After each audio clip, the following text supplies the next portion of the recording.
This video is made for educational purposes only and cannot be taken as legal advice. You will find a link to the full judgment in the description. Davis v. Lyle, CA 1936. Two police officers, one in plain clothes and the other in uniform, passed by a lorry causing an obstruction in the highway outside a garage. Two men were repairing it. Some minutes later they returned and saw that the lorry had been moved into the garage. They entered the garage to inquire as to the person responsible for the obstruction. The appellant then entered the garage from the street, pushing past PC Rose and saying, "What's this? What do you want here?" To which PC Rose replied, "My colleague is a police constable. May we see the person in charge of this vehicle?"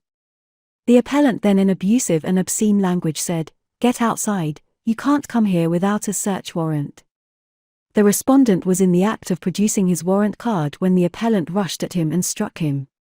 He was convicted of assaulting and obstructing a police officer in the execution of his duty. Held, both convictions were quashed. A permission given to enter private property may be revoked, making the visitor a trespasser who is under duty to leave. The act of producing his warrant card was an assertion by the officer of a right to remain on the premises, which right he did not have. Therefore he could not be acting in the execution of his duty, having hesitated and not leaving promptly when told to leave. Goddard J. held that although the officers, in entering the premises, were not trespassers, they became so as soon as they were told to leave and claimed a right to stay. From that time they were acting other than in the execution of their duty.